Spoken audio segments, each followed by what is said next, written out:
Hey guys, thanks for joining us here at Salty Ginger Talk. Returning listeners, it's great to have you back. New to the channel, really glad you joined us. Hope you like what you hear. Picked a great episode to start. If this is your first episode, we have just an outstanding gentleman joining us today. His name is Curtis McCullom. He is a seasoned sales executive. He is a coach.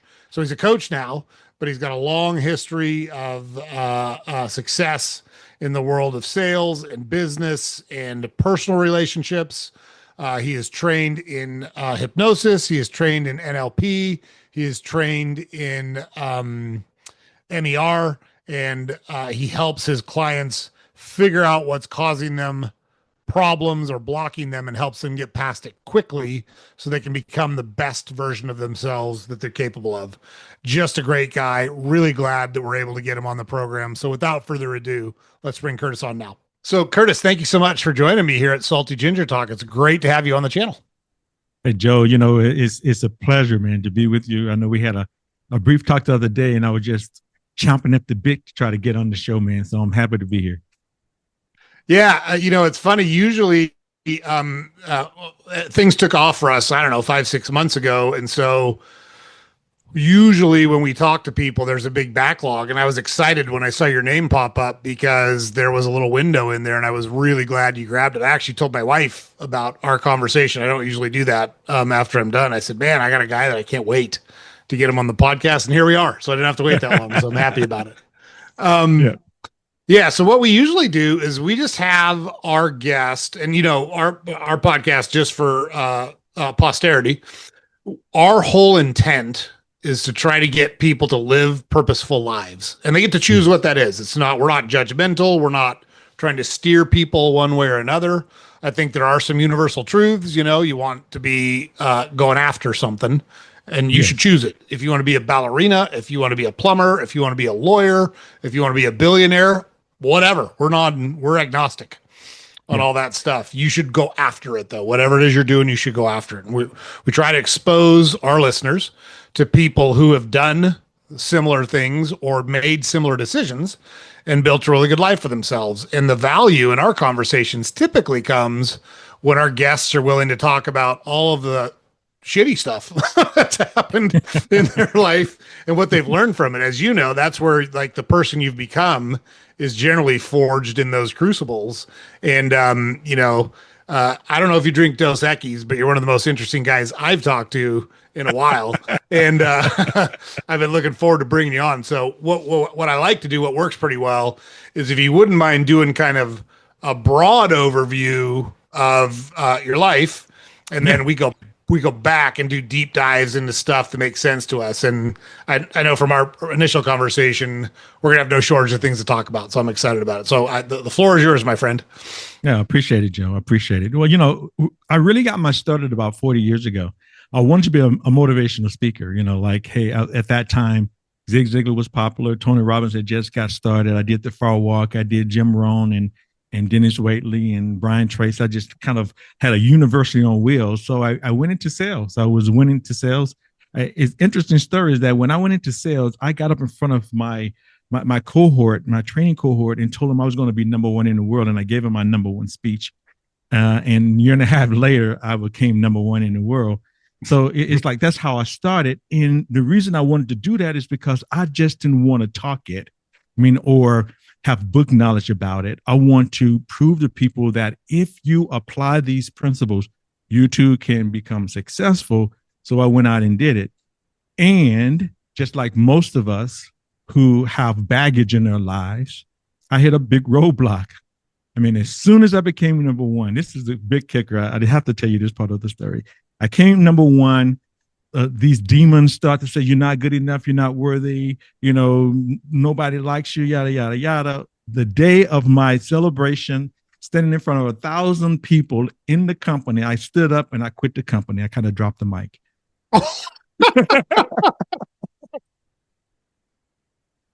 That's what a blind spot. That's what poor self-image would do for you. You will burn the freaking bridge, man. And that's what I did. Did you do it on stage? Did you do it in front of everybody? On stage. Oh my goodness. They giving me the medals for I broke records. I had done something most people have never done before, and for some reason or another, I felt like it wasn't the same. Sometimes you go for a goal, Joe. You go for a goal and you think you know what you want. And I don't know if you've ever done this before, but once you get it, like, what the hell is this? Is this what I've been working for? Is this what I got up early and stayed up late to do? And kind of that's what it was. It's like, but I forgot my purpose. You talked about purpose a little bit. I forgot my purpose. The purpose of me doing that was not to continue to do what I've always done. The purpose of me doing it was to become, a motivational speaker or a sales trainer at the time. They didn't call them coaches. They called them sales trainers, and to be a sales trainer. And it didn't happen. So I put it like this. I wandered in the wilderness of sales for like 40 years, bumping my head, still been successful a lot of times, but still this nagging little voice in the back of my head said, success is hard and success is difficult. And we'll talk about that later, how that came about. Yeah. So I actually can both empathize and relate to that story. So from the time I was 3 until I met my wife, I was going to be a professional baseball player. Like, there was no question about it. That's what I was going to do. I loved playing baseball, and I worked my ass off. I was in the weight room. I did stuff outside of, I always hear people say, well, I practiced really hard. Well, that's a good start. Yeah. Like, that's a good start. Congratulations. Like, that's the minimum. That's the price of entry if you want to be considered serious, right? Yes. And so I was having people videotape me in my swing and my pitching motion back in the 80s before people were doing that. And I would rent a batting cage once when I turned 16 and I could drive myself. I would rent a batting cage about a half hour away. And I had a job, obviously, because I was paying for it.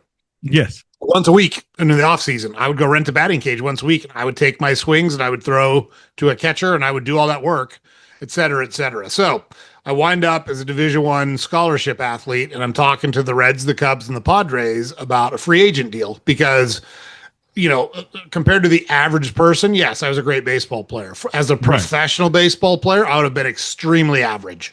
Right. And that's still saying something. Like, I'm proud of what I did, but like, I'm under no illusions that I was Shohei Ohtani or someone like that. I was not that guy. I had met my wife, and we had spent a year in a long distance relationship, and because I was still playing, she still lived in Portland where we were from, and I was still chasing baseball. And I realized, hey, my relationship with this woman is the best possible path forward for me. And I'm an idiot if I do something to jeopardize that. And so I quit. I just walked. I said, I'm done. I appreciate the effort. I appreciate the opportunity. And I'm out of here. And here I am 33 years later, 3 kids later, with my wife. I regret that. People always ask me, do you regret it? You were so close. I'm like, I've never, ever thought twice about it. It's never once crossed my mind. So I can relate to what you're talking about. Different motivations, but similar approach. So where do you think, and I might be jumping ahead a little bit, but where do you think those feelings of inadequacy and or the imposter came from? Like, what do you think drove that at that point in your life? And that's a good point. And that's why I wanted you to ask me the question so I can kind of give you some more of the backstory.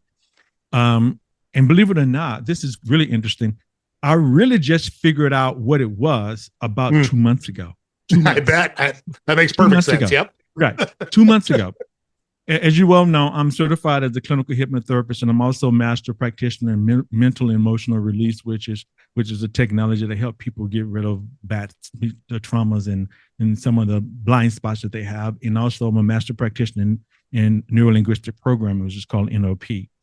Well, the message that was actually carried from that point, that was one of the first, what I call significant emotional events that I can remember, was success is hard and difficult. So what I found was this, Joe: every time I would go up the ladder and become successful, I would put that message out: success is hard and difficult. I remember a time I was doing over $1 million in revenues in financial services. And easy. I had two people working for me. I had a machine. My wife came to me and said, "Wow, Curtis, man, you could just do this in your sleep. It's so easy." I looked at her. I said, "You don't understand. This is so hard and this is so difficult. It's not easy." And so I didn't realize it though. And then so life kept going, successes, bumped my head, successes, and bumped my head. And about 2 months ago, I'm coaching all these individuals. They're having these breakthroughs. They're like, their lives is moving forward. Like immediately after we finish some sessions, some of the clients like, "Whoa, I got this call that I was looking for a long time." And I stopped and says, "What is going on here? What is stopping me from actually becoming the best version of myself? I'm doing good, right? But how can I do better?"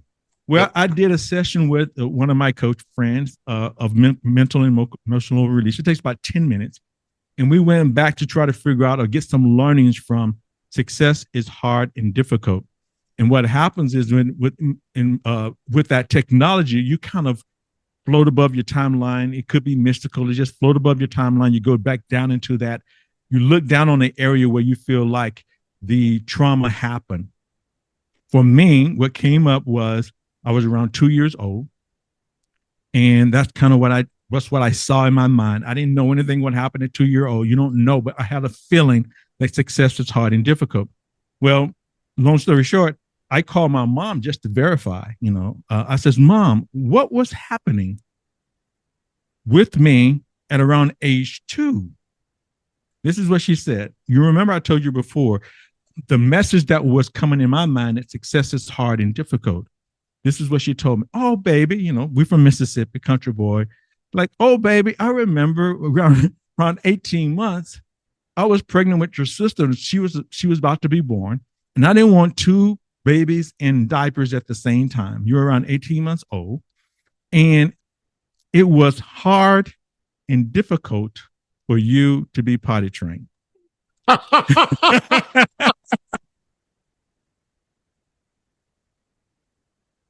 Yes. Almost the exact same words that came up for me that was blocking me from actually breaking through. It's the same words that I had accepted and decided when I was about 18 months or 2 years old. I was being potty trained. Back in the day, most people won't agree with this now, but back in the day, if a baby didn't do what they want to do, the mama would kind of swat them on the bottom and says, "Hey, you bet." That's what she did. And so she's like, "Yeah, I used to spank you a little bit, because you were just doing in your clothes and yada, yada, yada. But it was hard and difficult for you to be potty trained." And lo and behold, that really set a new trajectory of what I'm doing today. I mean, really, I want to be an authentic being. I mean, because of my background, number one, being African American. I don't know if you noticed that or not, but I am. Thanks for clarifying. We appreciate it. But growing up in Mississippi, we carry African Americans, the Black men carry a lot of weight. We don't carry just the weight of our families. We carry the weight of our race. And so it was hard for me to be authentic being. And so once I understood that success is not hard and difficult, but I can meet the moment, that I'm strong and that I have persistence. I have these things that's necessary for me to overcome them. I let a lot of that stuff go, of this perfectionism and being authentic and just being who I am. I'm like, look, I can be Curtis. If I'm looking to be Curtis, and I'm looking for people who are looking for me. And if that happens, fine. If it doesn't, I'm not going to be anybody different. Yeah, I love that. That's kind of the way I describe myself. I was fortunate that I was a good athlete and I did well in school. And so the things I was good at, and I'm about 10 years behind you. So, I grew up in the 70s and 80s, and you grew up in the 60s and 70s. Right. And so we had a lot of overlap there. But the things I was good at carried a lot of social currency. So it was easy for me to fit in because I was a good athlete and I was good in school and blah, blah, blah, blah, blah. But it never mattered to me. I shouldn't say that. I wanted girls to like me. I wanted to be popular. I'm a human being. I want all the things human beings want.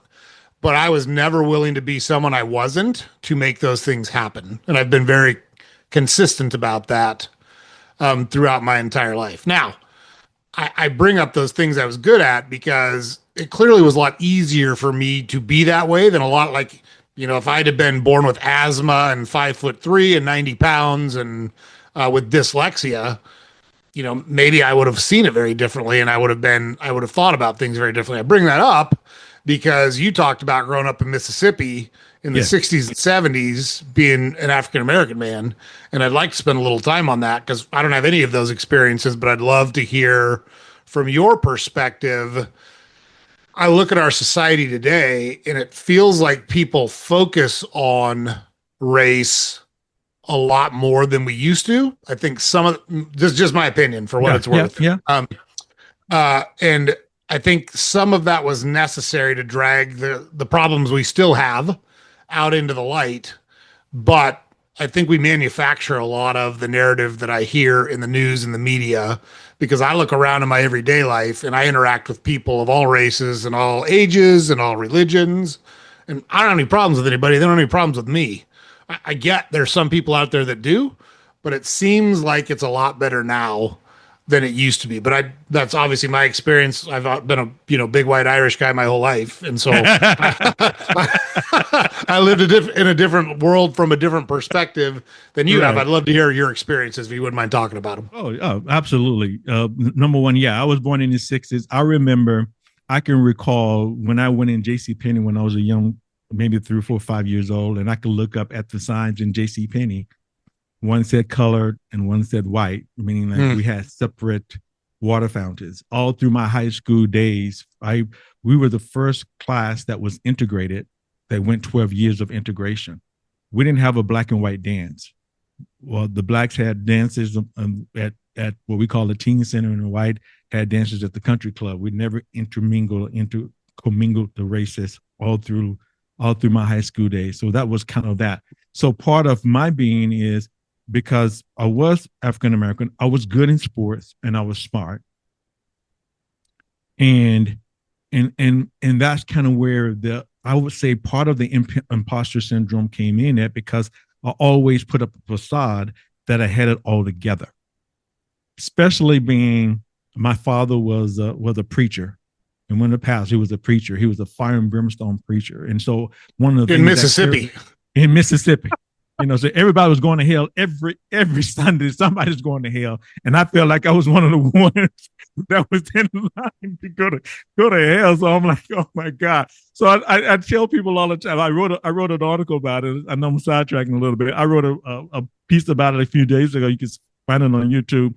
That the church caused me imposter syndrome, meaning like because of that belief of I'm going to hell, and that fire in the my sympathetic nervous system of fight and flight, always nervous about going to hell. But that was part of that childhood too. So you think about being Black, being a preacher's son in the 60s, early 70s. So I did not, Joe, I did not wear tennis shoes the 3 years I was in high school. I wore a shirt, I wore a tie, I wore shiny shoes. I wore because I'm like this. I want to have this persona. Hey, I got it all together. I didn't have fun. I didn't yell at, I ran track and I was state champion, national champion. But when I went to pep rallies, I would just be like pious, like, hey, I don't yell, I don't scream, I don't do any of these things. So I was that type of person, not living an authentic being. And I look back now, man, I was a miserable kid. Very miserable. It's like right now, I don't care. I mean, not that I don't care, but I don't really care. I mean, right now, usually when I first started doing my podcast, it was like, a blazer or a button down shirt. Just be me, Yeah. I'm comfortable. No, I love that. I wear a collared shirt because James, our producer, makes me. He told me I had to wear a collared shirt, so I wear. So growing I was wearing a t-shirt. Yeah, what you think about growing up as an African American? So, like you said, is it better? That's the question you were asking me. Is it better? And the answer to that question for me is no. It's different, but it's not truly better, meaning like I have opportunities that I have now that I never had before. I remember the other day when I was going out to buy a greeting card for my wife, and I just thought came to mind. I said, wow, many years ago, we couldn't be in the same store together, but now I can do that. But at the same time, I had to coach my kids and coach my sons that, hey, when you're stopped by a cop, make sure that your hands are 10 and 2. Don't move. Don't make any sudden movements. Don't fart. Don't do anything, because that might be your last day if you did something. Let them know what you're doing. I'm about to get this. I'm about to do that. So has it changed? I think for me, the question would be, I think people are a little bit more aware of some of the challenges that African Americans face. But is it better? I would say better in a sense, but still we got a long ways to go for sure. Sure. No, makes perfect sense. And let me just point out to the listeners, this, what you're seeing right here, is a really good example of people sharing different perspectives without taking a personal stake or pitting each other against each other. So we're just having a conversation. You can do this with people who are different than you. You should do this with people who have different perspectives than you. And you don't have to react. You don't have to agree or disagree. You simply need to absorb and truly listen to the person that's talking. And I just want to point that out for our listeners. This is not a difficult conversation. It's not controversial in any way. Nope. I respect everything Curtis just said. I've never been Curtis. I've never been Black. I don't have those experiences. It's valuable and useful for me to hear his experiences because it's going to change how I view things. And it should. And vice versa. He's never had my experiences. He can listen to me, and those can change the ways he thinks about things. So I just want to point that out to the listeners. This isn't hard. We got to quit immediately running to opposite ends of the spectrum and yelling at each other. It's got to stop. Right. It's the only way we're gonna fix it. I totally agree with you. I think part of my in neurolinguistic programming, one of the presuppositions is respect the person's model of the world. I don't have to agree with it, but I have to respect it because of the fact that you have the way you were brought up, your beliefs, your values, all the things that have been poured into you up for these last 53 years made you you. And for me to come in from my perspective of the world and judge you based on what you've experienced wouldn't be fair to you. I might not, like you said before, I might not totally agree with everything, but I don't have to be disagreeable. Meaning, right. That's a great, that's a great way to put it. And look, nor did, I didn't ask Curtis to agree with me or my perspective. He didn't ask me to agree or disagree with his perspective. He was sharing his perspective. And I have every confidence that what he's talking about is real and that's what he's lived. Got it. Now I know. Right. Like, it's not that hard. It's really not that hard. Yeah. So what did you do? Where'd you go to school? Did you run track in college? Yeah, I ran track in high school. I got a scholarship to Mississippi State. I was in Mississippi State. I stayed there for 2 years. And then I think about it, and guess what happened the second year? I had some injuries. I think success was hard and difficult, so I left. My parents moved to California. My dad had got he became a pastor here in Los Angeles.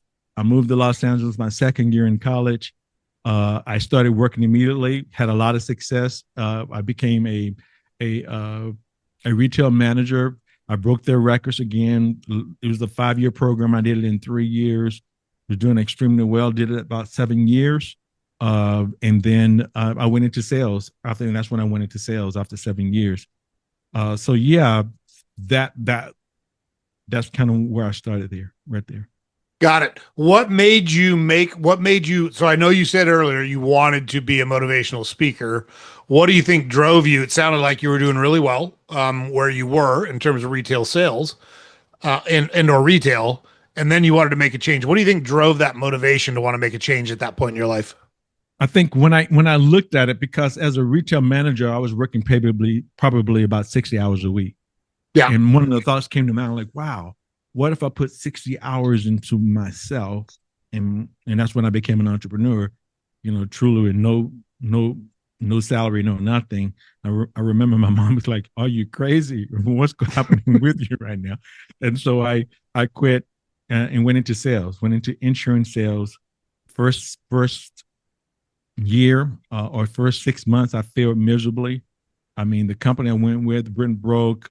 I was in a corner, sucking a thumb for about 3 or 4 months, and I met the guy.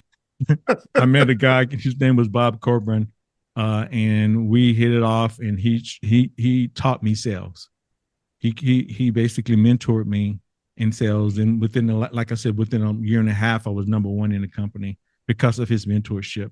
So that's kind of where I started. And so I think part of me wanting to be a motivational speaker, I love training, number one. Number two, I think part of it, if I'm thinking right now, was what's coming up to me now, Joe, is because my dad was a preacher. He helped people. Mm. And I've always loved helping people. I think that was always a need and desire for me, just to be that. So I think that probably was part of it too.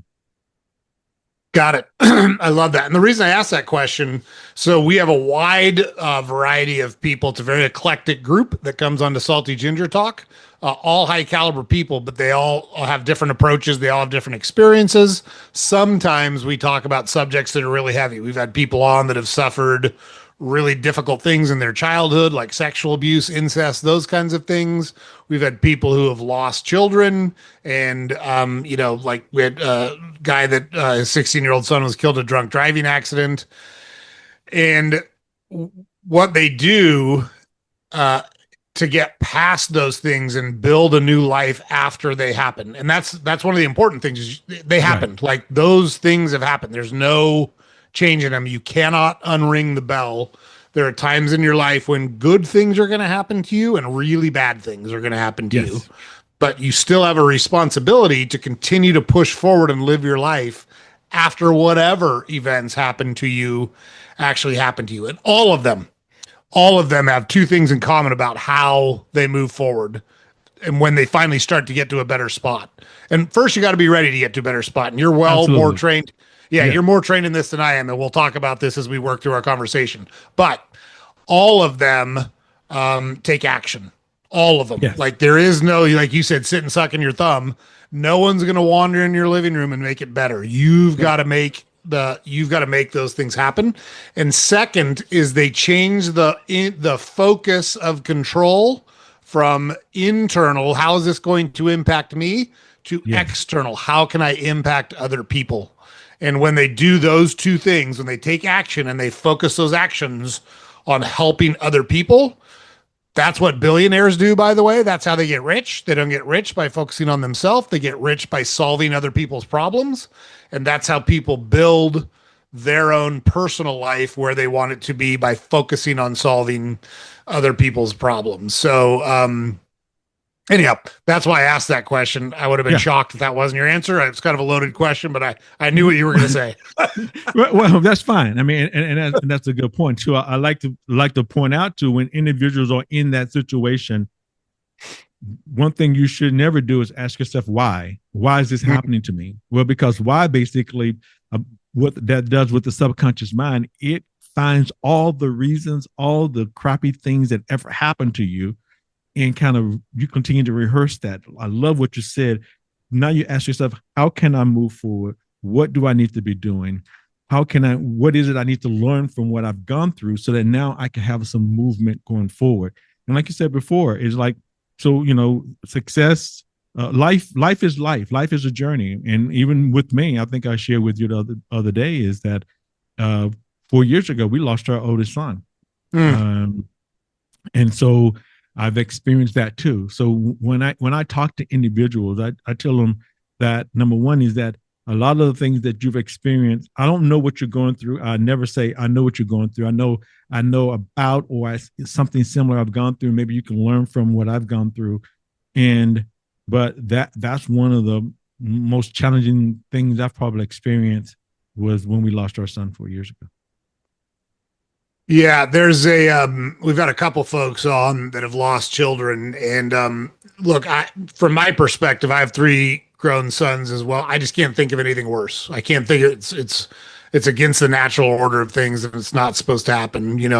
Like when we talked today, I told you, obviously really sorry that you had to deal with that and that's happened to you and your wife. But let's spend a little time talking about how, like, because you're a guy with a lot of training and a lot of life experience, and you're not immune to it. Like, still the No. worst thing in the world happened to you, and it still impacts you just like it Oh, impacts absolutely. every single. For what it's worth, I don't know if you've ever seen it, but there's a podcast called Worst Club Ever, and it's started by a woman who lost her son, and it's Right. targeted at parents who've lost children. If you've never seen it, and if you're so inclined, check it out. I thought I'd share it because somebody shared it with me the other day. But how do you process that and figure out how to move forward, especially when you're in a leadership role like you are? So you're trying to manage your wife, you're trying to manage the rest of your family, and you've got your own personal grief and feelings that you're trying to manage all at the same time. How did you sort through all that? Well, I think the one of the things, the agreements that we made as a family was that we were all going to allow each other to grieve in their own way. That's number one. I mean, because just like you said before, my wife has a different experience. Number one, she birthed him, so she has a totally different connection than I when I than I do. I did, uh, and and then my daughter is different. Everybody's different, so we all agree. You can, because see, sometimes people are having a good day and the other one is not, and they want you to have a bad day, or you always question. So we're like, no, you grieve your way. Number one, we made that agreement, and then as I move forward, I learned that a feeling is an emotion that wants to communicate with us and leave. And what I mean by that is that sometimes we feel sad, and that's fine. And I call that you feel sad. And so the way and I want your audience to really listen to this particular language. I'm not saying I am sad. That's different. I am basically, I'm identifying with sadness as a persona, but I'm feeling sad. I'm putting it out in front of me. So if a feeling is an emotion that wants to communicate with us and leave, so by allowing yourself to have that feeling, it's okay. And I did a taping the other day, and my assistant just lost her father not too long ago, and I wrote her and I told her, I says, it's okay not to be okay, but Mm. it's not okay to pretend that you're okay and you're not. So I told her, if you need to scream. If you need to cry, cry. Whatever you need to do to allow that emotion kind of move through you, allow yourself to have it so that it does not kind of impact your body, because that's what feelings does. If you don't let it out, it's going to come in and it'll affect your body some way or fashion. So through the learning that I just so happened, things just don't happen for a reason, to happen for purpose. Just so happened, I was in the process of getting my certification for as a clinical hypnotherapist. So that helped me a whole lot of me dealing with the grief, understanding what it is and how to process it, and understanding that, then, as I just said, that it's just an emotion that wants to communicate with us and leave. Knowing that alone is powerful. Acknowledging too, Joe, a lot of people don't acknowledge the fact that that's what it is, Mm. and so you acknowledge it. So I tell people, number one, they understand what it is. Number two, acknowledge it. And number three, what I do, I continue to breathe. Breathing basically allows your body to go back into the parasympathetic, then is now activated, where you're feeling calm, that you're feeling safe, that you're feeling okay. Then ask yourself, what is it that you need right now? What is it that I need right now in order for me to feel better? And then sometimes it comes up for my son, is like, I just miss him. It's not a big deal. Is the fact? I mean, the deal is that I'm just missing him. Or if it's work related, is like, okay, I'm feeling this feeling of fear. What is it that I need to learn from this? Oh, I have the courage to move forward. It's just a natural order of things, that when I'm doing something new, that I have this feeling of feeling that feeling of fear. So what I'm saying is, just then ask yourself those types of questions. They kind of let it pass through. That's the key to it, is acknowledging it, allowing it to communicate with you, and allowing it to kind of leave. Mm. That's such good advice. I really appreciate one, I appreciate your willingness to talk about it because there's a lot of other folks that have experienced what you've experienced and don't have necessarily the training and or the education that you have in dealing with it. Look, that sounds I appreciate you sharing it with our audience. I know I'm Right. not trying to diminish what you went through because there it's tough gig for Yeah, it sure. is. Yeah, for sure. Yeah. Yep. Yeah, and so it's funny, my wife is by far the most emotionally intelligent person I've ever met in my life. And I can, so that's we're going to talk about sales in a little bit, but that's my proof. When people ask if I can sell, I pull out a picture of my wife and I said, I got this woman to stick around for 33 years. I'm a hell of a salesman. I'll tell you that right now. But as physically attractive as she is, she's 1,000 times a better person, which is why we've Yeah. been together for 33 years. And she says a lot. You can't experience true joy and happiness if you're not willing to experience the worst sadness and grief that's out there because you can't understand one without understanding the other. And too many people want to avoid or Yes. diminish the grief when it happens, and it sucks. Like it's hard and Yes. it's shitty, but you have to sit with it, process it, and be okay with it before you can move on from it.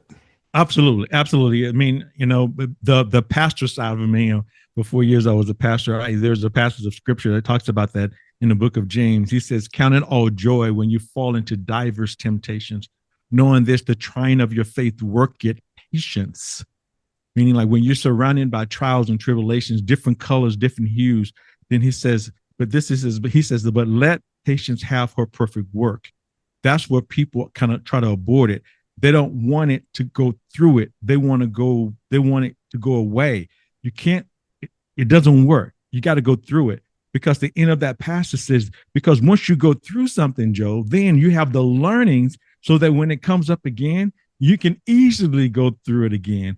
Or now you can share your experiences with others. So it's so important that people don't abort the grief or don't abort the sadness, allow themselves to feel it, go through it so that they can now be a better individual because they did. Mm, yeah, I love that. I love that. Thanks again, Curtis, for sharing that. Really appreciate it. Let's pivot back to sales a little bit because obviously you're a heck of a salesman and you've got a lot of training and a lot of experience and you've sold in different businesses and different things. Yes. One, talk a little bit because I want people to understand like the broad the broad spectrum because I know it, they don't know it yet. The broad spectrum of different industries in which you've participated and or led sales, and then I want to talk about the sales process itself. Would you mind doing that? Okay. Yeah, let's go for it. Well, I talked to you before. I started out in financial services. And so, which is an intangible. It's not something a person can feel, touch, or anything like that. And I'm really good at selling that, basically selling the future and let them understand that. That was kind of what my beginning was.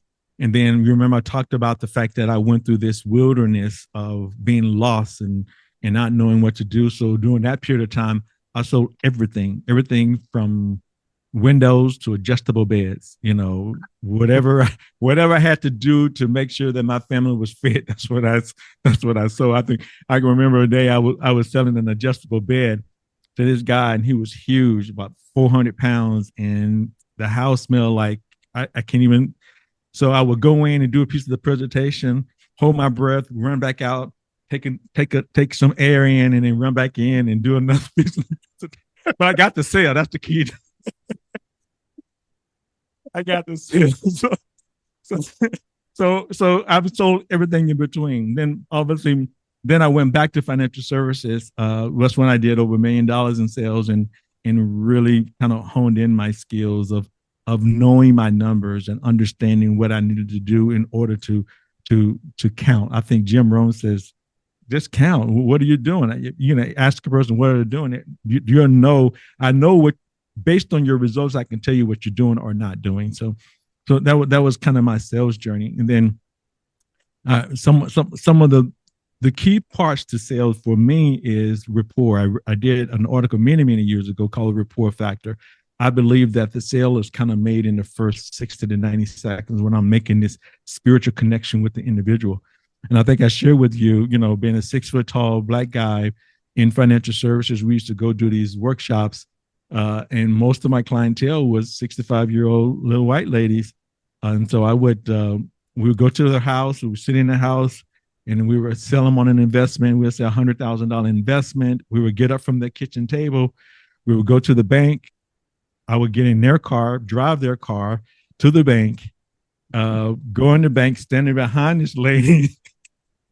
And if they had to take an early withdrawal, the teller's looking at me and looking at her. She's like, okay. Like, are you okay? Is this okay? Yeah, blink twice if you need help. Help. And then if they had to take an early withdrawal penalty, they would look back at me and says, Curtis, is it okay for me to take the penalty? I was like, oh, yeah, it's good.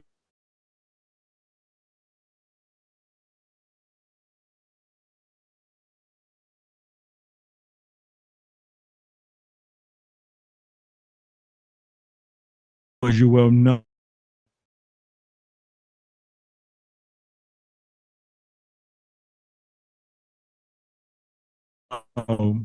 is people like and trusting. That like and trust. I mean, like obviously lesson one is don't be a complete jerk. That's helpful. Other than the obvious, right? How do you coach and teach people how to build that? Because I agree with you 100%. Sales is about developing relationships from my perspective. It's actually not selling, but I'd love from your perspective how you teach and coach. Well, basically, one of the things that I tell people is the rapport, building rapport. I mean, and one of the things that I got really good at, and that was I learned from neurolinguistic programming, is that knowing that only 7% of our communication is what we say, and other 90+% is what we see, the movements in the bodies and things of that nature.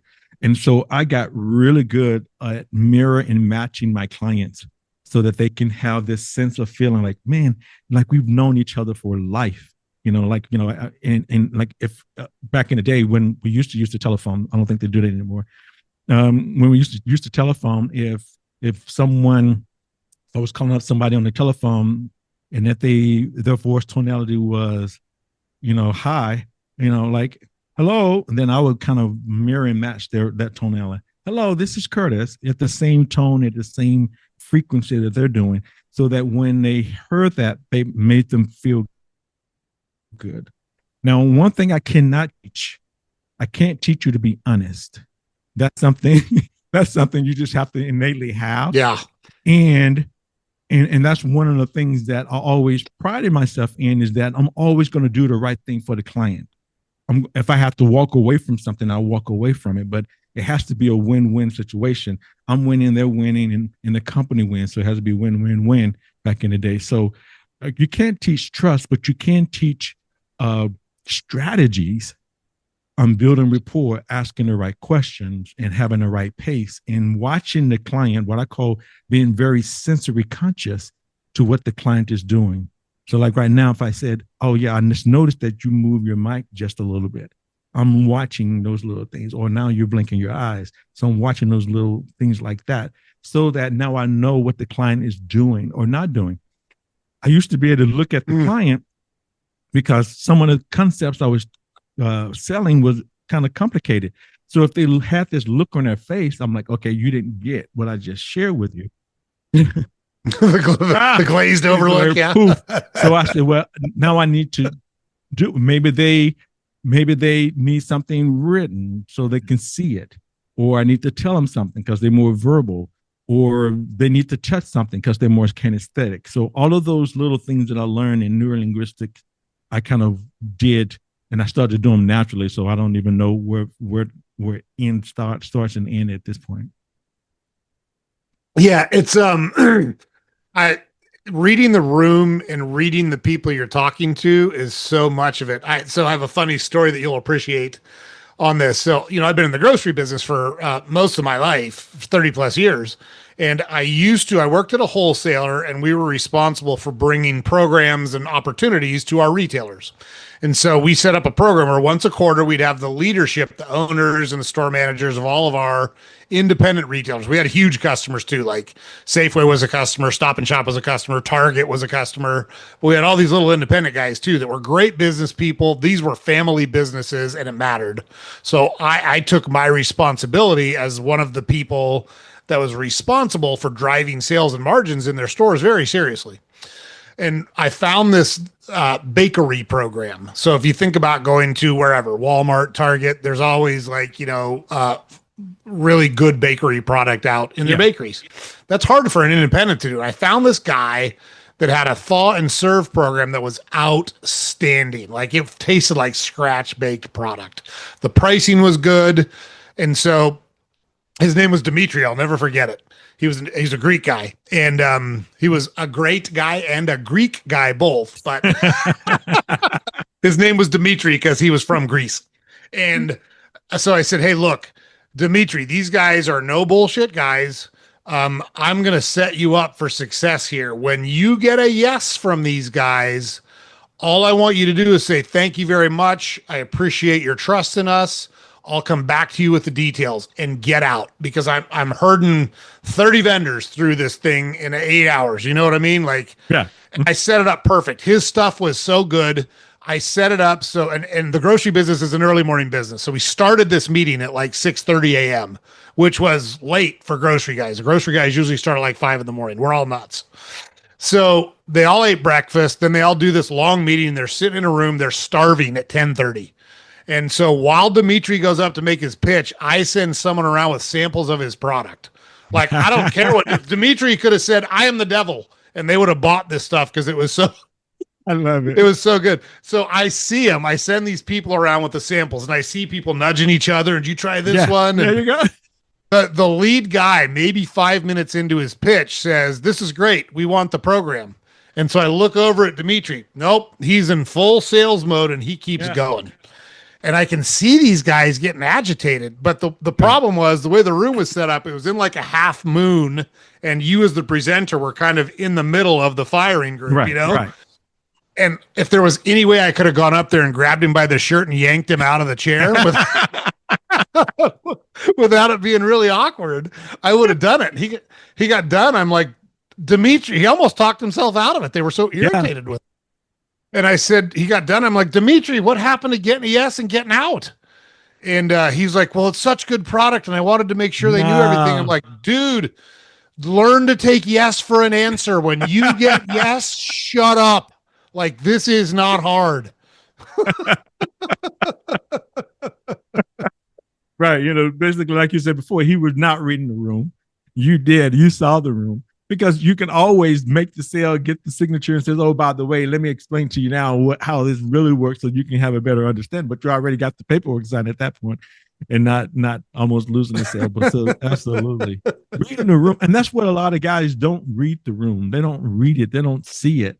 And that's one of the things that I do really coach people on is reading the room, reading the individual, seeing how they're breathing, seeing them, how they're looking, and up, down, sideways. What are they doing with their bodies to kind of give you an indication so you can either adjust, Yeah, for sure. Some adjustments.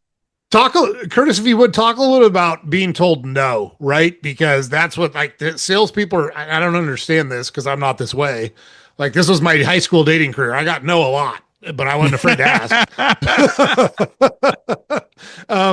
But salespeople are so afraid of no. Talk about, from a sales perspective, learning to accept and or process when you're rejected, and how to move forward from that. Because I think that's where a lot of people give up. They hear no 10 times in a row and they quit, instead of saying, hey, right, I don't want to steal your thunder, but talk a little bit about that. No. Basically, that's great. It was back in what I used to do, I played a game with myself. And I understood. This is one thing I got really good at, especially when I was in financial services, financial sales, is that I knew my numbers. When you know your numbers, you know your numbers. What I mean by that is I knew that if I made 10 calls out of 10, I'm going to make 2 to 3 presentations, or I'm going to make 2 to 3 sales. If I know that, going into it, I'm anticipating. So when I got a no, it's like, boy, I'm excited because now I'm that much closer to one of my yeses that I'm going to get. And like, then it's like, then if I get 10 and then didn't make anything, I say, oh boy, now I'm really excited because now I'm going to get about 4 or 5 straight because numbers don't lie. So one of the things what I really share with individuals is know your numbers, knowing how many people you need to contact, know how many people that you need to sell in order for you to, know how many people you need to contact so that you know how much need to be in your pipeline so you can have the sale. So that no's are not no's. No's is just an opportunity to get to more yeses. And if you want to get good, once you know that, okay, out of every 10, I get 2. So one or two things has to happen. If I want to make more sales, I need to talk to more people, or I need to get better in closing.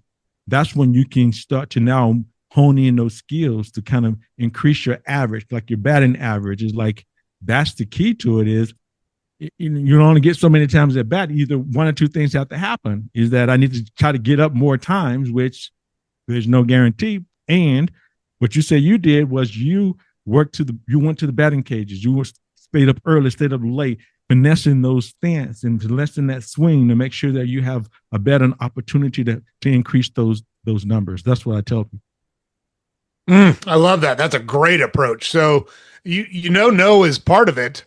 Know how often you're going to hear it, be prepared for it. And the thought process is, hey, awesome. I'm making 10 calls and I got 2 no's. That means in my next 8 calls, I'm probably going to get 3 yeses because that's my numbers.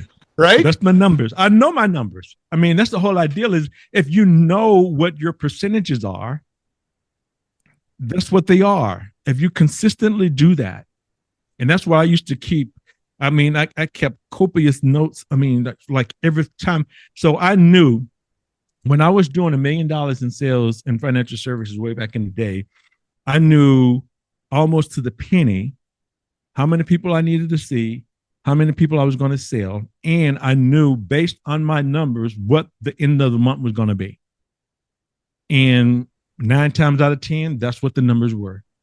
I knew that I was going to see so many people. I knew that based on the number of people I was going to see, what's what I was going to sell. I knew what my average sale was going to be. It's going to be X number of dollars. So I knew that. So that's why it was easy. My wife said, it's easy for you because you know your numbers, understood. And so it becomes a game. So one of the things I share with individuals, make it a game. It's like that's what this life is all about is, and that's kind of what I came up with the legit mindset is learning, growing, expanding, and transforming, meaning everything we're doing is for learning. So what can I learn from this? No. Oh, I need to learn to shut up like you told Demetri. That's a big one. Or I need to learn to read the room. That's another one. So what can I learn from this? No. So sometimes what I do, what my manager did for me 40 years ago, every time I would finish a day, I would come in and sit at his desk and we would go over all of my sales. And I would tell him what I did and how I did. And he would kind of say, okay, next time do this, finesse it, find out what it is that you're doing or not doing that could actually move the needle also. Sure. Yeah, no, that's, I love that. And you said it kind of jokingly, and I said it kind of jokingly, but it's really not a joke. Sometimes the best thing to do is shut your mouth and listen. Like a lot of sales is listening, right? Like many people want to go into their pitch, but the listening part of it is so important. Yeah. Listening is key. Key, especially during the process, and asking the right questions. And then shutting up, it's like, hey, just listen to what the client, because the client is going to tell you what they want or need. Is now your job is to take your product or service to fit their needs. Sometimes we try to shove our products and they have not said you don't know anything about them. You don't know what they want, what they need, or what their challenges are. And you got this sales pitch in your head that this is what I'm going to do. No, I mean, one of the things I used to do too is that remember, I used to visualize before I went into the sale. And so I would okay, based on the data that I had, I didn't sometimes have a lot. I said, okay, this person is 65. They're a widow. They have this amount of money, whatever the stats were. And I would kind of picture in my mind what potentially they were going to say and what I was going to say as a rebuttal to what they said, Mm. so that I would rehearse this all the way through the presentation. And lo and behold, when it came up, I'm ready because I've already seen it. I've already been there. I've already experienced what I had an idea what they were going to be doing. And that's one of the other things I used to do. Oh, I love that. At one point in my career, at several points in my career, I've had roles that required a ton of negotiation, and not small negotiation either. I'm talking, hundreds of millions of dollars to the billions in some instances. And one of the things we did as a group, because no one does those types of negotiations on their own, right? You divide and Right, right, conquer right. on those types of things, and everybody's got a role. One of the things we would do is we would literally do a mock negotiation, and we would assign roles to the mock negotiation. So everybody would do their part, but then you would have someone on your team that played the CEO of the group you were negotiating with, or Yeah. the decision maker.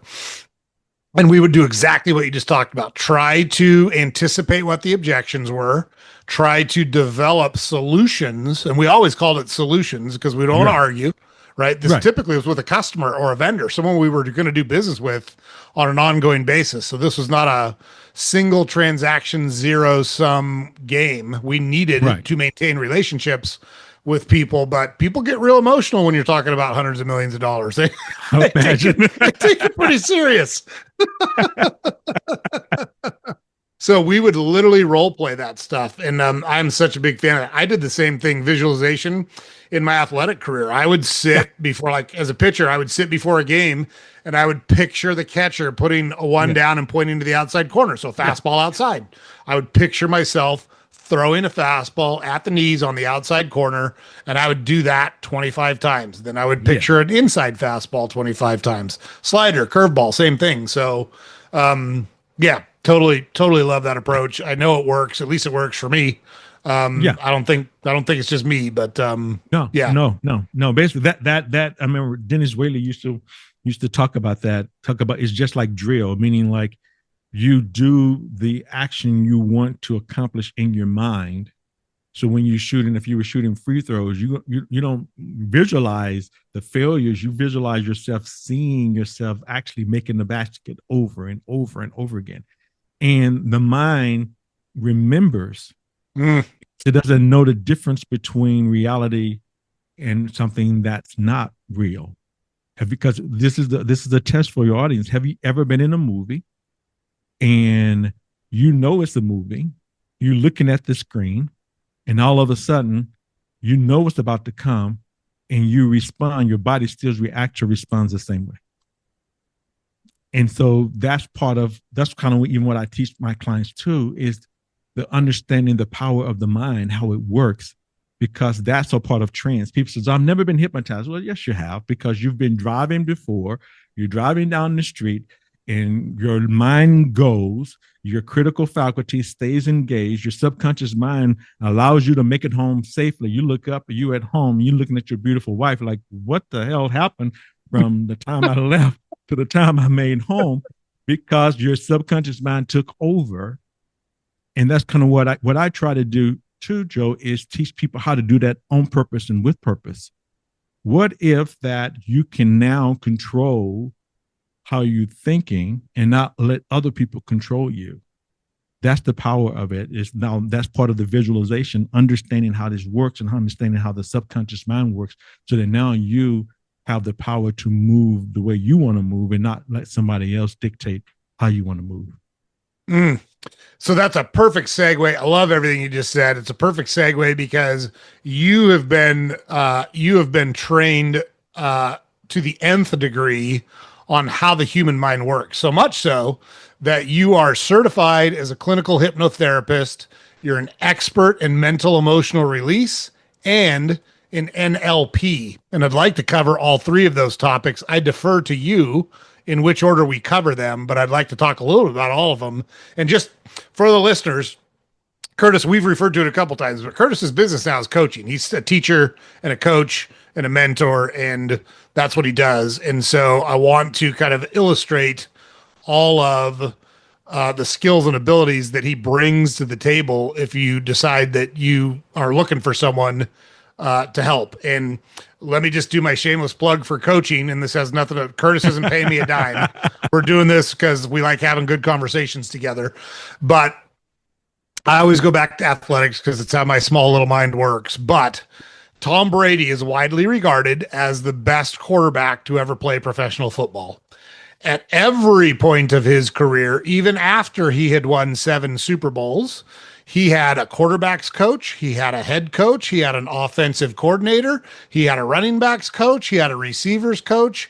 He had people that helped him become excellent. And if you want to tell me that you're better at what you do than Tom Brady was at being a quarterback, I'll be quiet and I'll leave you alone. Otherwise, I'm a huge advocate for finding people to help you get to where you want to be. And there's lots of awesome people that we bring onto the channel, like Curtis. So there's my shameless plug. Now I actually defer to you, Curtis. Which one do you want to do first? Hypnotherapy, NLP, Yeah, or that's the way in hypnotherapy. That's one that most people are kind of socially are most afraid of, and most and everything else. Well, because everything else is like right, like everything else is like a hypnotherapy or hypnotic modality. It goes out from there, really. I mean, that's kind of where it works. And so hypnotherapy is really simple. Hypnotherapy is a natural state of mind that we literally go in and out of it every 90 seconds, just as an individual.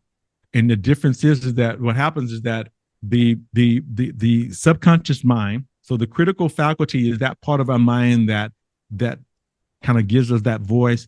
Is this right or wrong, or what direction is going to go in? So you consciously were thinking something, your critical faculty kind of steps in and gives you that internal voice that tells you what's right or what's wrong. And then it goes down into the subconscious mind and it actually makes the decisions for you.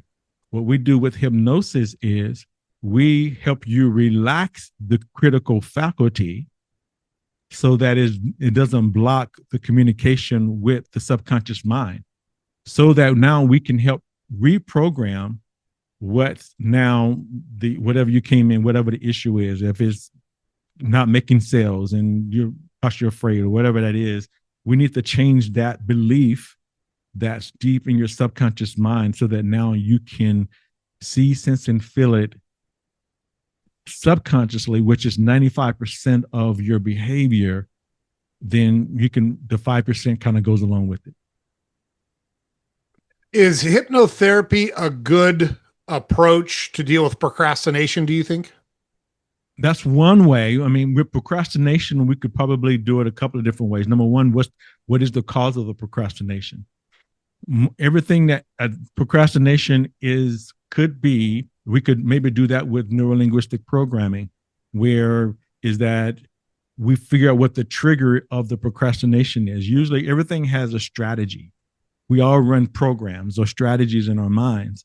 So what happens with procrastination, your strategy for moving forward is blocked. So we need to reprogram it, or now understand what is that trigger. What triggers the procrastination? Is it overwhelm? Is it this or is that? So we could do what we call anchoring, where we can now move that.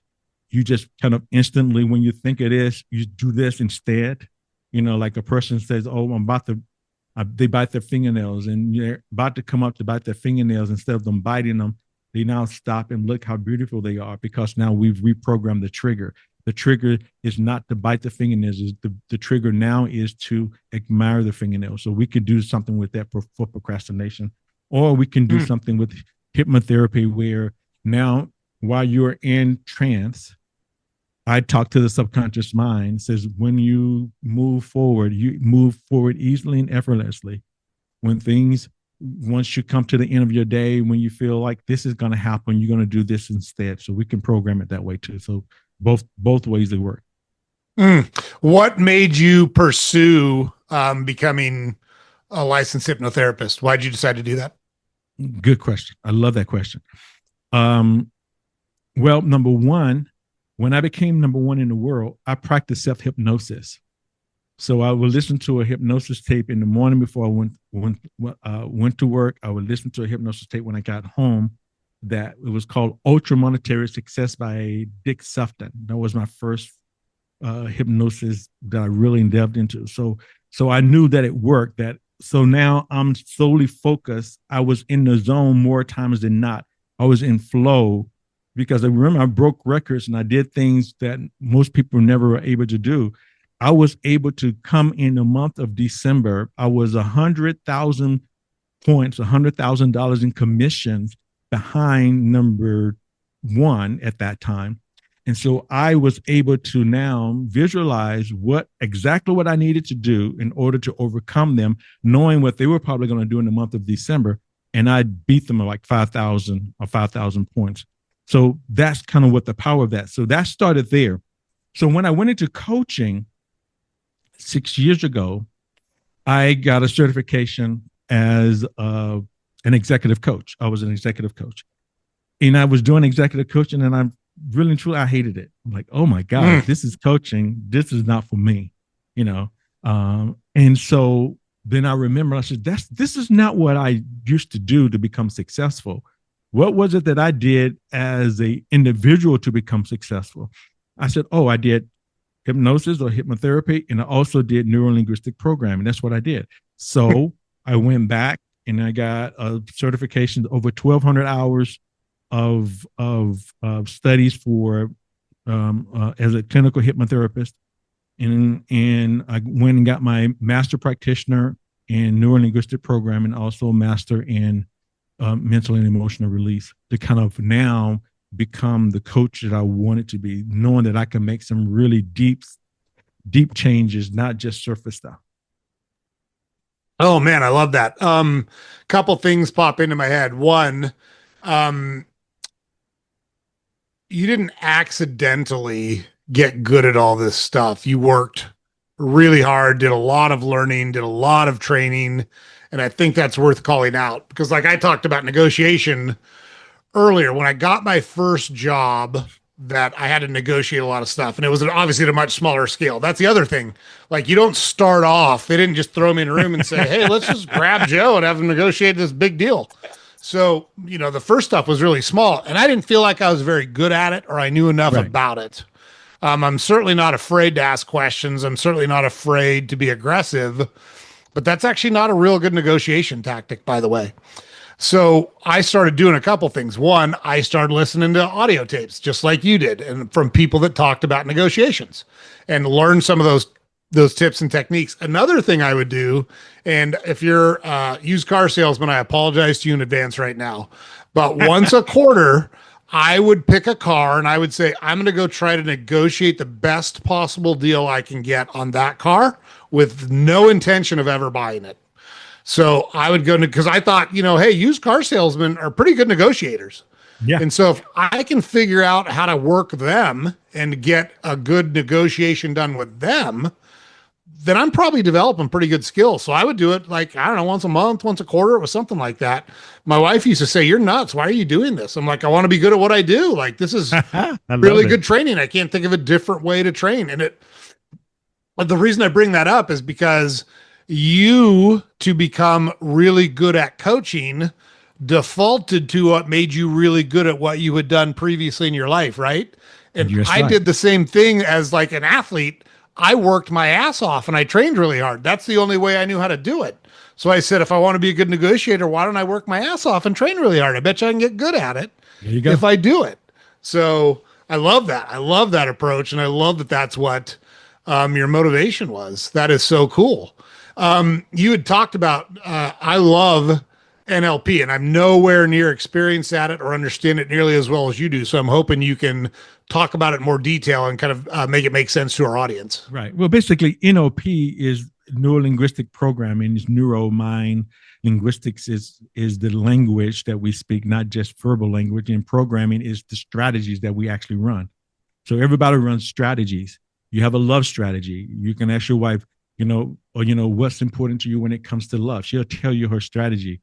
If you touch me, if you kiss me, if you whisper in my ear, whatever that strategy is for her, that's her strategy. Even in sales, people have a buying strategy.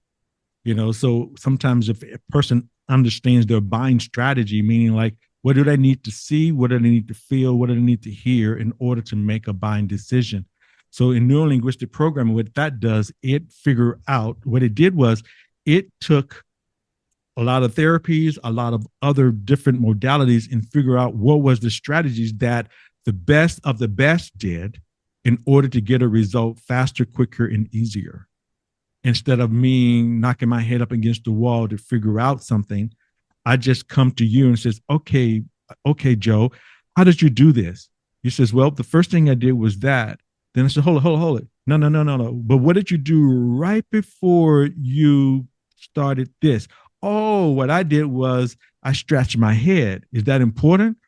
No, that's not a part of the strategy, but that's what I used to do. So basically, I figure out what the strategy is. So what neurolinguistic programming does, it allows us to figure out what your strategy is for what you're doing while you're doing it.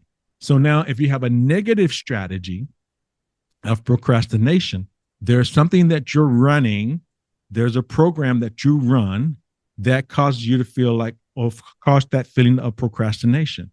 What we do, we figure out what your strategy is and change the strategy. One of the things we can do fast, easy, and quick. I did it. I was doing it jokingly in one of my trainings. Is that it was around Christmas time, and I love See's candy. I mean, when I say I love See's candy, especially peanut California brittle is just one of my favorite. Well, I was doing a little thing, what we call like to dislike. There's a strategy we can do, like to dislike, meaning like if I figure out what I like and what I dislike, if I change the submodalities of that thing, then I would dislike it. So we had a bunch of Reese's Pieces left over from Halloween, and I says, well, I keep grabbing those things, so I don't want to grab them anymore. And so I figure out something that I dislike and change some of the leading submodalities, the way I saw it, where it was, the visually, was the color, to the same submodalities of something that I dislike, and instantly I disliked this Reese's Pieces. I didn't know, though, at the time, that it bled over to my California brittle. So every Christmas, my sister would bring over California brittle, and I looked at it, I'm like, I don't want it. That's how powerful. That's what we do in neurolinguistic programming. We figure out what the strategies are, and then we actually help you change your response to those strategies. We can either change a lot of things we could do, but that, in short, that's kind of what we do. I love it. I employed that exact. So I'm a golfer now. That's kind of my competitive outlet now. I play in tournaments. I'm in it's essentially a tour that does tournaments every couple of weeks.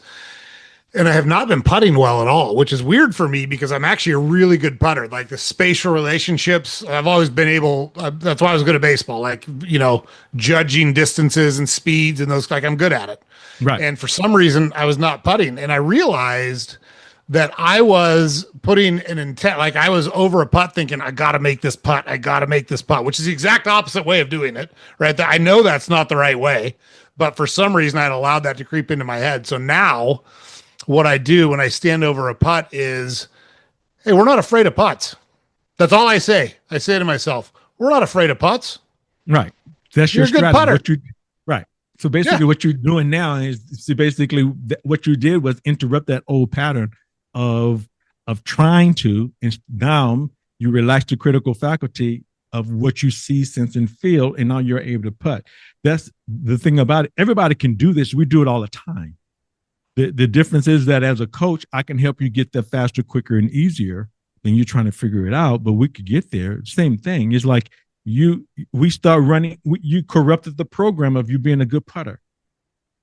The strategy was corrupted. It's just like a computer gets corrupted. That's right. I got a virus. My computer the other day, it's like for weeks, it just freeze. What is it? What is, I unplugged everything, plugged things, still wasn't working. And I went on YouTube and got some guys says, oh, do this and this. And now it's not, hopefully it doesn't. But yeah, so yeah, we just we figure out what that strategy is. That's all it is. I love it. And like it really is that basic, but for someone to get there on their own on critical things can be very difficult, right? Why Oh, why is right. that? Why is it difficult for people to do it? I know it's difficult for people to do it on their own. Why do you think it's difficult for people to do it on their own? Very simple. Think about it like this: critical mind only runs about 5% of our behavior. Subconscious mind runs about 95% of our behavior.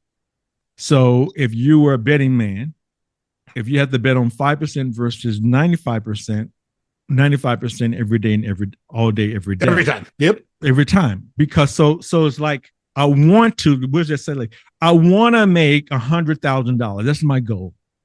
100,000, that's my goal. But you never can get there. You get to 60, 70, and then all of a sudden something happens. You get up to about 60, 70, 80, something happens. Well, what's happening now is because of the subconscious programming, you might have an aversion to six figures because of something that happened. Somebody told you many years ago, man, if you get over six figure, you're going to think you're too much. And, God don't like people that think they're too much. And so you have this program that's in you don't even know it's running, but it's running. So that's part of it, the part of it. So when you do it on what we call just critically, nothing bad about talk therapy, but if you're just talking about it, sometimes what you're doing is just really continuing to rehearse the old behavior. Right. Exactly. So I don't want to talk on, I tell you, I'm not going to talk about it. That's fix it. The whole idea of my coaching is, number one is I want you to be successful. I want you to be successful quick, fast. And so to do that, that's why I employ all of these things that I do from hypnosis to neurolinguistic programming, get rid of quick.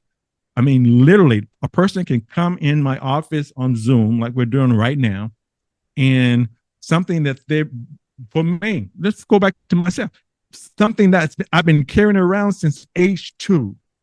Success is hard and difficult. In less than 10 minutes, I blew it out.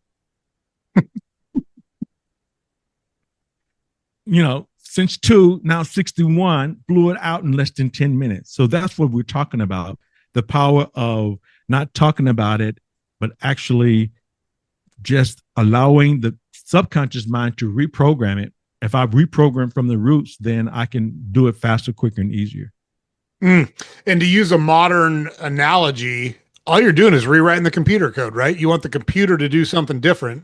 So you rewrite the code so it will do something different.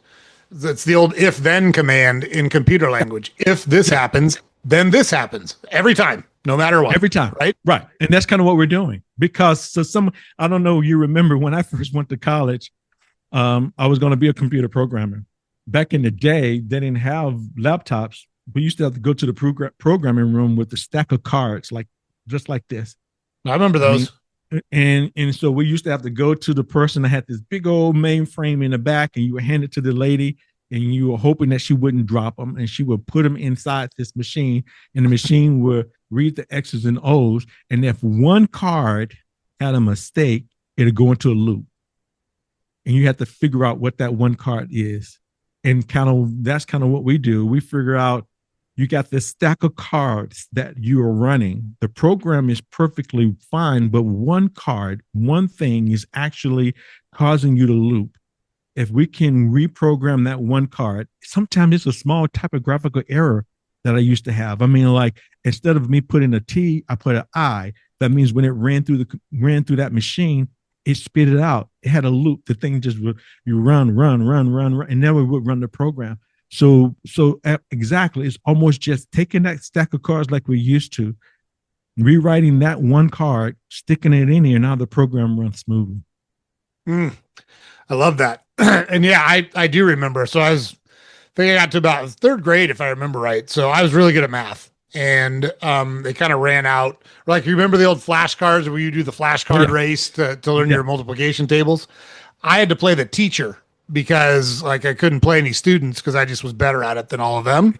And so I beat the teacher in flashcards. And so they kind of ran out of math for me in elementary school.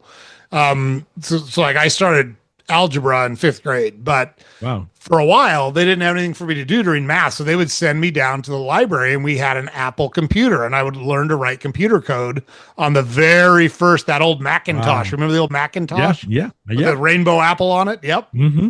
Yep. So I know Wow. I remember those days back in the early days of personal computing for sure. Yeah. Yeah. It's Yeah. funny.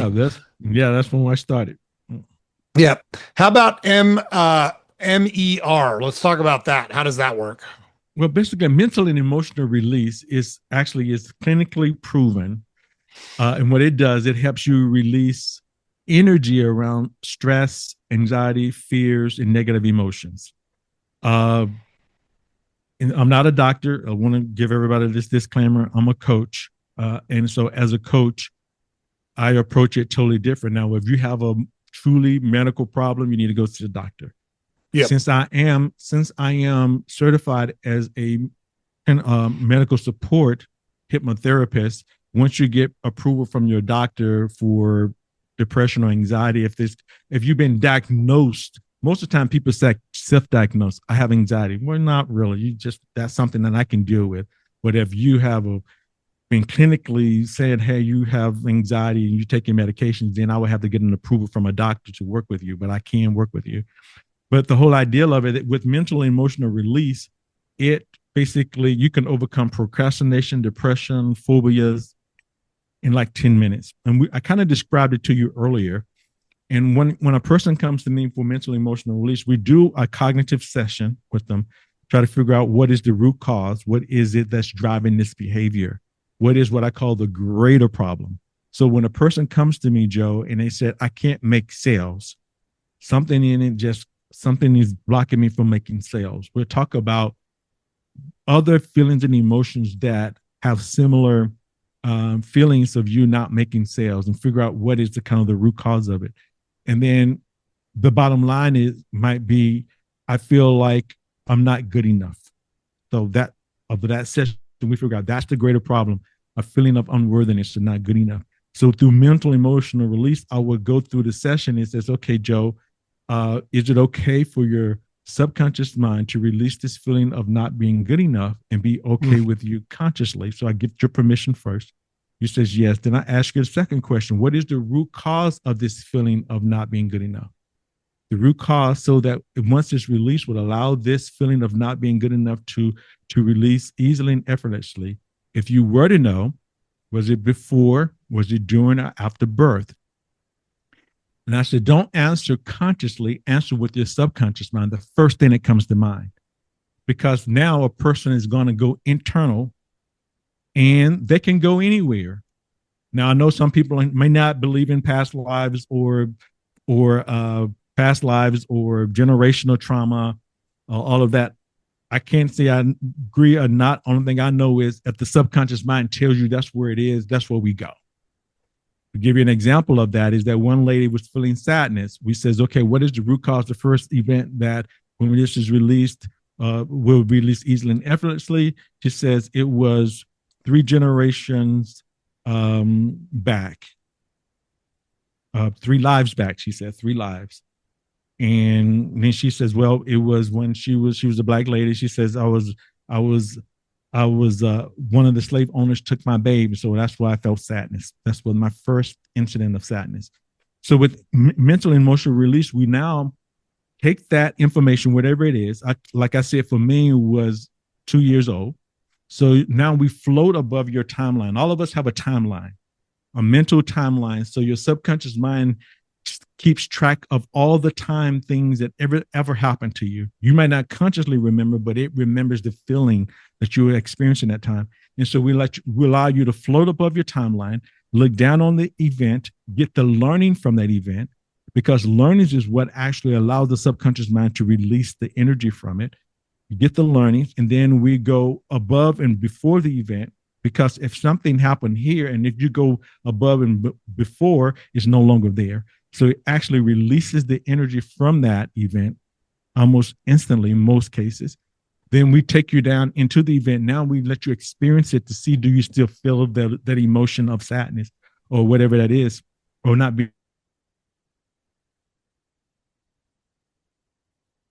Where is it? I can't find it. Very good. So now what we do, we come back to now giving every incident in your subconscious mind that same learning of I'm strong, I'm worthy, I'm God's child. That might bring your learnings, right? All the way through, give that learning to everything that happened in between.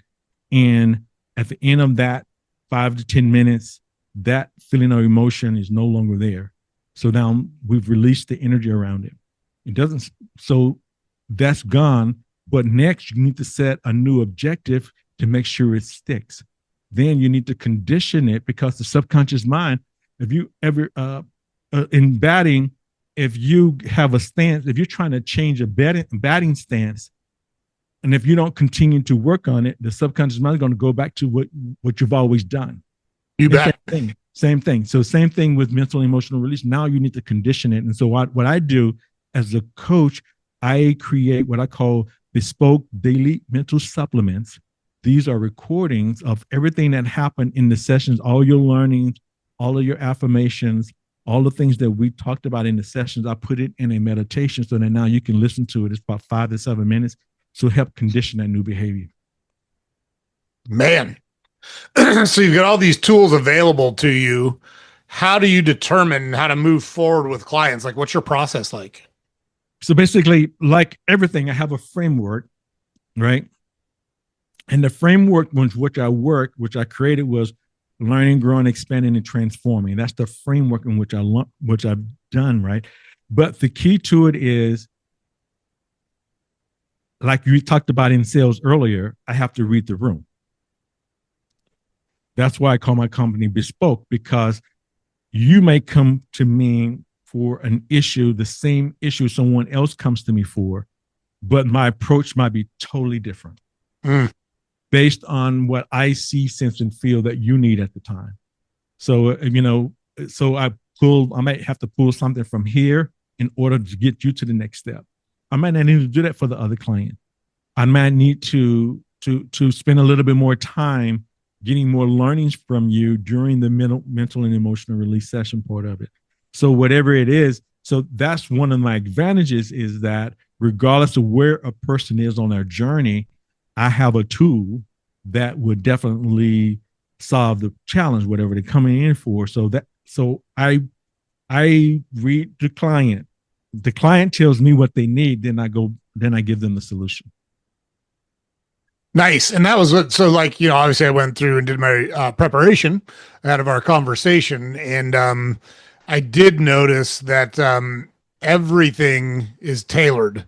So there is no, hey, run my 7 steps and get wealthy. Like, there is none of that. It's, hey, everything is tailored to whatever your specific set of circumstances is. And that makes a lot of sense to me. And I'm not taking shots. If you've developed a great program and you're convinced that it'll help people, awesome. Good for you. Love to hear about it. Happy for you. I've been around a while, and I've found that typically one size does not fit all. Yeah. And so a lot of times there's tweaks and things that need to happen. And that's one of the things I really appreciated about your approach when I was doing my research. So who is what does your universe of clients look like? Who are they? What do they do? What do they, how do they operate? What's that all about? Well, what my core is obviously business owners, entrepreneurs, and founders, because that's what I am. I'm a business owner. I'm an entrepreneur. I'm a founder. But this is what I found. Me and my wife was talking about this the other day. About 70% of all of my clients are women.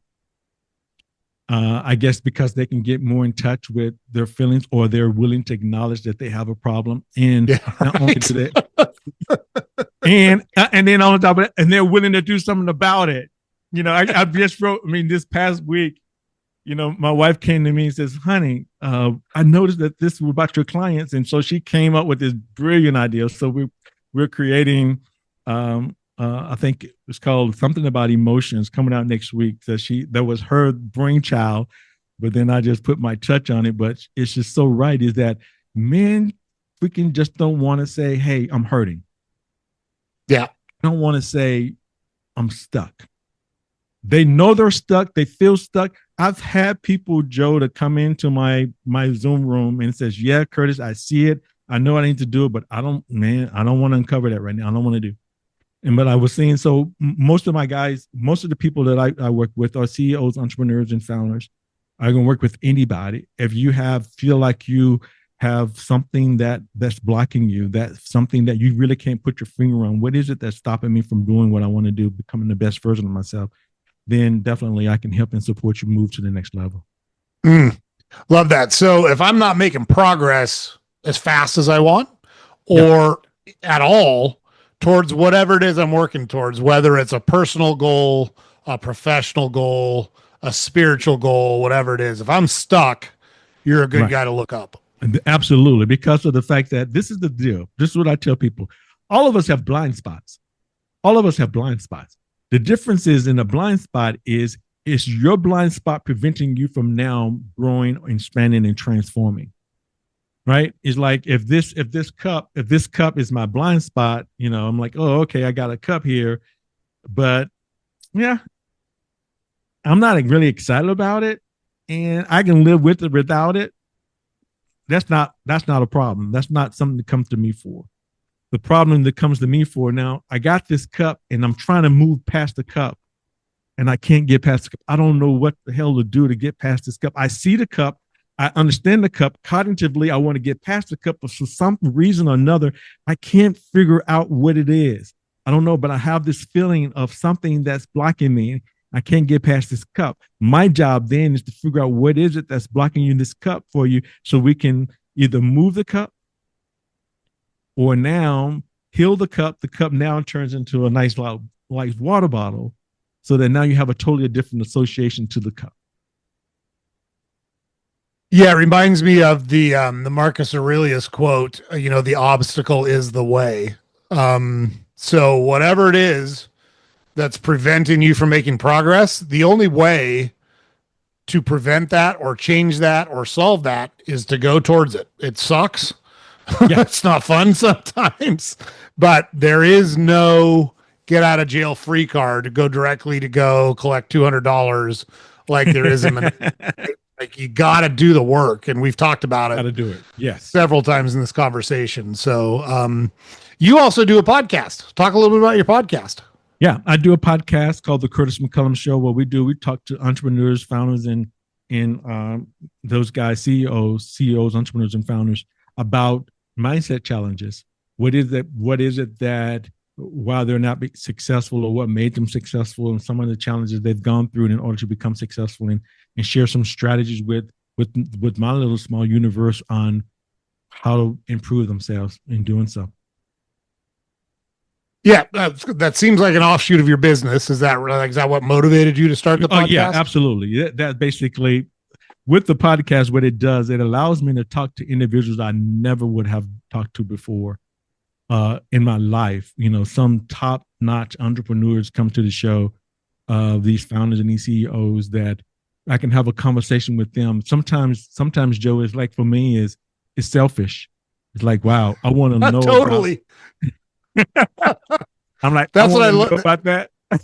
Yeah, that's exactly what I love about my podcast. Like, this is like we've talked before. I've already got a gig. I'm the CEO of a company that owns and operates some grocery stores in Chicago. I don't do this for money. Like, this has nothing to do. This isn't a job for me. Right. I do this because I love doing it. And look, it's a lot of work. It takes a lot of time, and I love all of it. Like, it's such.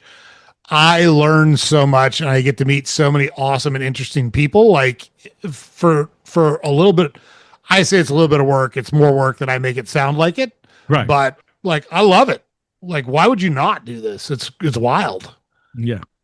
It's like, so I'll be sitting there. Sometimes I tell my audience, okay, guys, this is for me today. Just so happen if you want to listen in, you can, but this is all about Curtis today. Hey, I'm learning from this guy because they're sharing something with me that I need right here and right now. So yeah, sometimes it's a little bit selfish. Yeah, I love that. So one of the things I do, I feel like I do a good job of asking questions. I feel like we cover a lot of territory with our guests. It's one of the reasons why we have such long conversations. And again, selfishly, I want to get as much out of it as I can too. Right. But I don't know everything. I don't ask all the right questions, and sometimes I miss things. Is there anything I haven't asked you about yet, or any topic you feel is important that we haven't talked about yet that you want to make sure we talk about while we're in front of the audience? No, I think you did a really good job. I think we kind of exposed people have a challenge with hypnotherapy. They think, oh my God. But one of the things I tell people all the time, if you've ever watched television at night when you get home and watch all of these pharmaceutical commercials come on, that's hypnosis at the finest. What they do is think about it. And the first question you need to be asking yourself is this: why in the hell are they advertising drugs that you cannot go out and buy? Right. And they spend billions of dollars doing it. That's the first question you need to ask yourself. The second question you need to ask yourself is this: why are the people on those commercials dancing and the music is so energetic and they're sick? Yeah, they're dancing around, but they've got diabetes, right? Or they're so those questions you need to ask yourself. So what happens is this is what I want to leave with your audience is this. If nothing else, guys, that's what we talk about, you being in control of your own thoughts and your feelings and emotions. And that's what hypnosis does. Basically, you now understand what's coming into your mind and you can now block it. Because what happens in those commercials within 60 seconds or not, what they do, they get you so riled up, you forget about the drugs and they drop these messages into your subconscious. It makes us more sick because it's almost like the old adage is like, if I tell you right now, Joe, don't think about a pink elephant sitting on a white picket fence. Don't even try to think about. Don't do it, Joe. Don't think about that pink elephant. Well, the first thing the subconscious mind is going to do is you're going to picture a pink elephant sitting on a picket fence. So what I'm saying is those small things like that can make the biggest difference in your life by now knowing how things are programmed or how we are programmed, and so that we can kind of counter the programming. For me and my wife, every night when we are watching national television, we have a remote in our hand. And every time they come on, we just mute them because I don't need it. I mean, I'm fighting enough stuff all day, every day to have more negativity to come into my mind. So, yeah, so we talked a lot about it. And so you did a great job, man. I give you an A. Well, really appreciate you coming on. Like I said, I knew this was going to be a great conversation from our initial conversation. I just really appreciate your willingness to come on and share all your experiences and all of your knowledge with the audience, because that's what it's all about for me. Is I want to expose people to as many different ideas and thoughts and approaches as possible. You can't be worse off having more information. It's just not possible. But you also need some help. And we have all sorts of people that come on the channel that have different approaches to help people. And that's the thing they all have in common, is they want to make the world a better place by helping other people learn through their experiences and through the skills and knowledge that they have acquired. And so if you are stuck on something like we talked about, whether you are an entrepreneur or a CEO or a founder, maybe it's something personal, maybe it's something that's important to you, why not reach out to Curtis and at least have a conversation, let him know what your situation is and see if you might be able to help. Like, you could do a lot worse is all I'm saying. So, yeah, Curtis, thank you so much for coming on Salty Ginger Talk. Really, really appreciate it.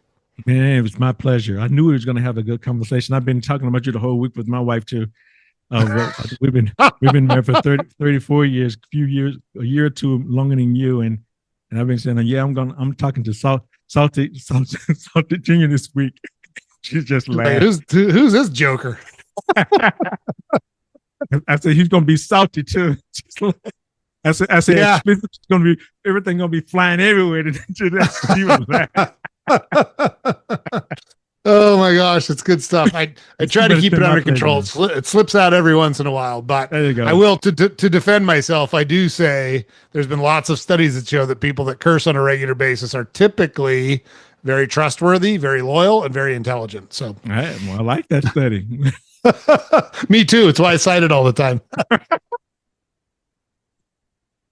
Oh my gosh. All right, Curtis, thank you so much. Really appreciate it. Thank you. No, you're Great job. All right. All right. All right, guys. So there you go. As advertised, Curtis is money. He's the real deal.